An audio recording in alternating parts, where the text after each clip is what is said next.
Era uma noite comum. Eu tinha apenas 15 anos quando fui dormir na casa do meu melhor amigo. Depois de uma maratona de filmes de terror, algo dentro de nós pediu por mais. Adrenalina.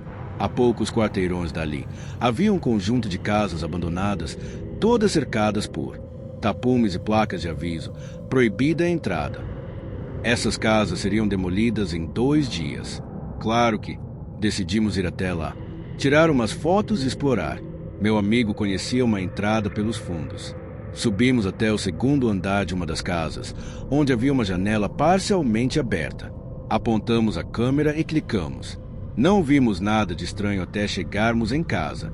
Quando fomos rever as fotos, lá estava uma mulher de pele muito branca, cabelos longos e pretos, parada, encarando a janela, usando uma capa de chuva marrom. O detalhe: todas as janelas e portas estavam seladas. Não havia como ela estar lá dentro. Voltamos no dia seguinte para conferir. Estava tudo trancado. Ninguém poderia ter entrado.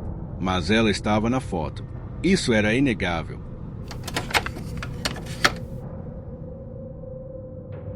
Agora se prepare.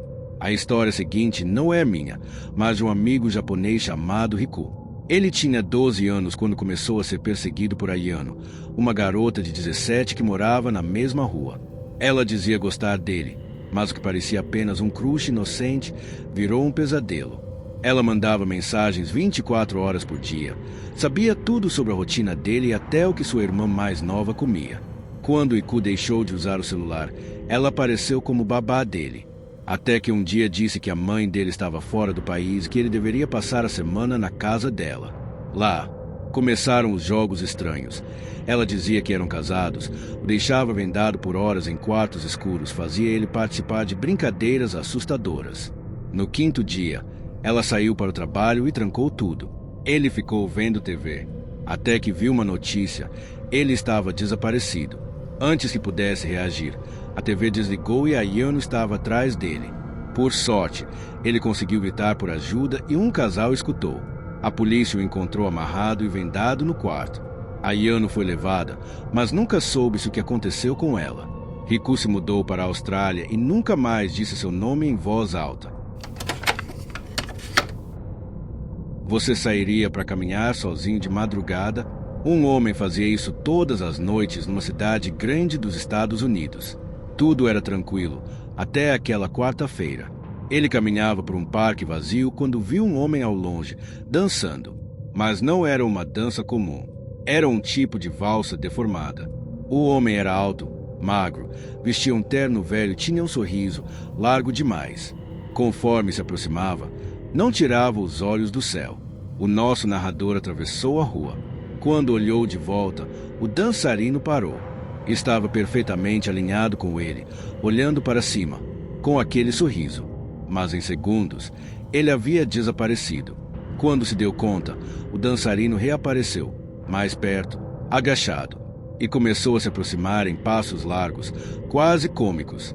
A cada movimento, o medo crescia.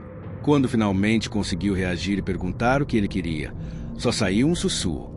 O homem virou-se e foi embora, mas minutos depois, ele voltou, correndo.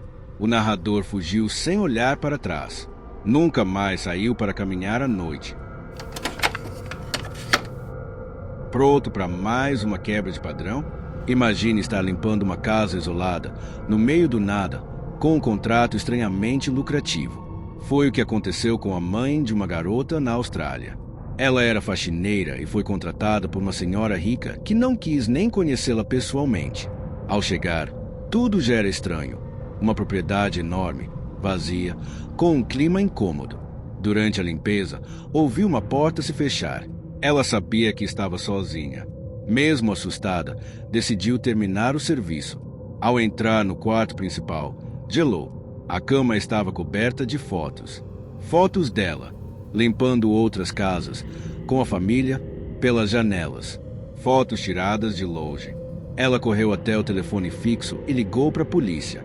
A mulher que a contratou disse que foi um assalto, mas não havia sinal de arrombamento. A investigação não deu em nada, mas a família se mudou 4 meses depois. Nunca mais voltaram. agora seguro e firme. Um jovem estava animado com seu primeiro apartamento. Tudo era novo. Num fim de tarde, ele foi buscar a correspondência. Sem perceber, deixou a porta destrancada. Quando voltou, jogou-se na cama, deixou o celular cair debaixo dela e se abaixou para pegá-lo. Foi quando viu um homem, deitado de costas, encolhido sob a cama. O sangue congelou. Sem reagir, disse em voz alta: "Vou tomar um banho e já te ligo." Entrou no banheiro, trancou a porta, ligou o chuveiro, pulou pela janela e chamou a polícia.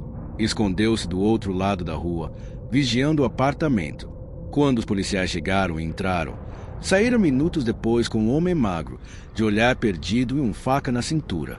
Ele estava esperando a vítima sair do banho. Era um sem-teto com distúrbios mentais. A partir daquele dia, ele nunca mais deixou a porta aberta. Em plena tempestade de neve, um casal jovem curtia a noite numa casa de campo cercada pela mata. Estavam vendo TV, aquecidos, quando ouviram barulhos vindos do lado de fora. Primeiro ignoraram, mas logo perceberam sons no galpãozinho. Apagaram as luzes, abriram as cortinas e viram pegadas na neve indo para os fundos. Ao olharem pela janela dos fundos, uma figura os encarava. Um homem com máscara de vendetta. Ele não se mexia. O pânico foi imediato. Empilharam tudo que podiam contra a porta. O homem tentou forçar a entrada, mas não conseguiu. Na manhã seguinte, foram embora, mas as pegadas ainda estavam lá, indo da janela à floresta. Ninguém sabe quem era. Sabe quando tudo parece normal demais? Um jovem ia todo dia visitar a avó para ajudar com tarefas. Numa dessas visitas, encontrou a porta destrancada. Achou estranho, pois ela era extremamente cuidadosa. Subiu chamando por ela e ouviu barulhos vindos do quarto. Estava a poucos passos da porta quando o celular tocou. Era a avó. Ela dizia para ele não ir naquele dia, pois estava no clube dos idosos. O coração disparou. Quem estava no quarto, então? Ele fingiu que não percebeu e foi para a cozinha. Pegou uma faca e ligou para a polícia. Quando os oficiais chegaram e entraram, ouviram um disparo. O invasor era o vizinho, escondido, armado. Se o neto tivesse aberto a porta, teria sido fatal.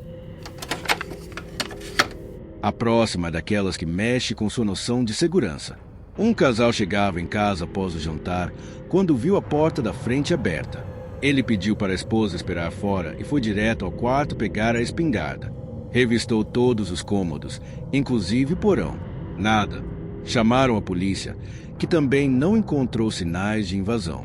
Talvez tivessem esquecido a porta aberta. Talvez. Mas horas depois, já deitados, a esposa gritou. Ela apontava para o armário. Ele havia esquecido de olhar o segundo armário. Nele, por um instante, um rosto apareceu. O homem correu. Não foi pego, mas aquele armário escondia um perigo que poderia ter acabado em tragédia. Agora imagina isso. Você tem 26 anos, está na sua casa e algo insiste em acontecer. 3 noites seguidas, a porta do armário se abre sozinha, lentamente. E mais, sons vindos dos dutos de ar no teto. Você olha, examina e pensa que está enlouquecendo. Mas na terceira noite, você resolve olhar com mais atenção. Liga o abajur e vê olhos. 2 olhos te encarando de dentro do sistema de ventilação. Seus pais acham que você está delirando, mas você sabe o que viu e ainda hoje não consegue explicar. A última é de gelar a espinha. Uma família vivia perto de um lago e os filhos adoravam nadar ali. Numa tarde, enquanto brincavam, o pai viu algo estranho na água. Um objeto preto, redondo, se movendo em direção às crianças. Ele correu, tirou os filhos da água. Ao olhar de volta, nada. Naquela noite, ele voltou ao lago com uma lanterna. Um barulho o fez virar. E então viu uma figura humanoide, com cabelos pretos cobrindo o rosto, o observava. Ele fugiu em desespero. Até hoje não contou para a família, mas aquele lago está a poucos metros de sua casa.